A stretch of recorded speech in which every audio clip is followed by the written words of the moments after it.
хел паёмад будаш мумкин. Масалан онҳое ки рафтанд бо як маҷмӯи ақидаҳо рафтанду бо воқеият бархӯрданд, шояд он чизе ки онро диданд ба он чизе ки он тасаввур карданд мувофиқ наомад.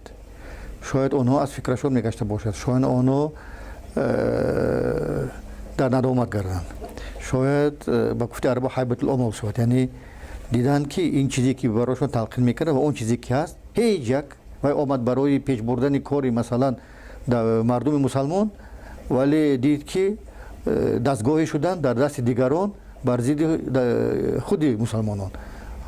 Ин гуна одамон аз фикр мегарданд, ин гуна одамон дигар зирак мешаванд, ин гуна одамон ба ҳар ҳоли як чизро мефаҳмидагӣ мешаванд.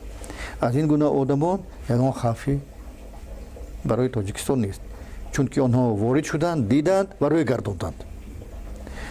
Вале онҳое ки рафтанду масалан ҷанг карданду аз фикрашон нагаштанд, баръакс таҳким ёфтанд ва баъд аз оне ки барвақту бевақттар ва агар дар онҷо нобуд нашаванд, барвақту бевақттар ҷанг дар онҷо тамом мешавад, онҳо бекор мемонанд.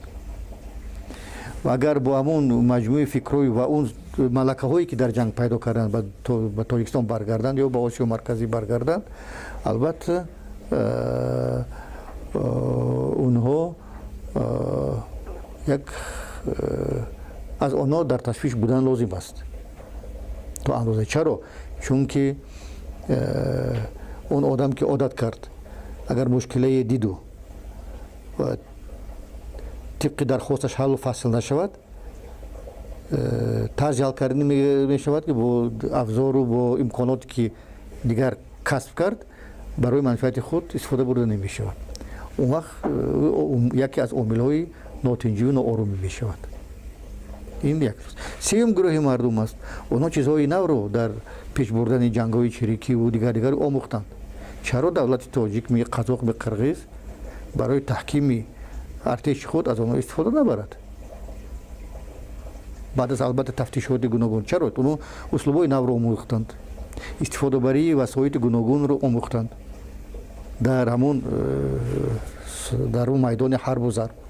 Вале ба ҳар ҳоли одамоне ки аз ин гуна таҷриба бархурдор аст, ба ҳоли худашон гузоштан чандон кори ҳакимона нест. Илоҷаш бошад онҳоро интегратсия кардан дар кор ба сохторҳои ниҳодҳои лозимаи тоҷик, агар имконият бошад. Вале ки ба ҳар ҳоли ҳар касе ки онҷо бармегардад 100% душман диданам нашояд, чунки одамо бо як фикр мераванд, бо хеле фикрҳои дигар бармегарданд ки бо фикри аслашон яке он чизеро ки дид аз ӯ рӯй мегардонад, дигаре ҳолу ҳамдудилӣ ҳаст, сеюми албатта оне ки масалан ҳеҷ аз фикраш нагашту балки дар ҳамон фикри пешинаш ки бо он фикре ки рафт таҳким гашт, ӯ албатта шояд дар кадом як имрӯз дар Сурия ҷамъ кард, пагар шуд Сомалӣ равад ё ягон ҷои дигар равад.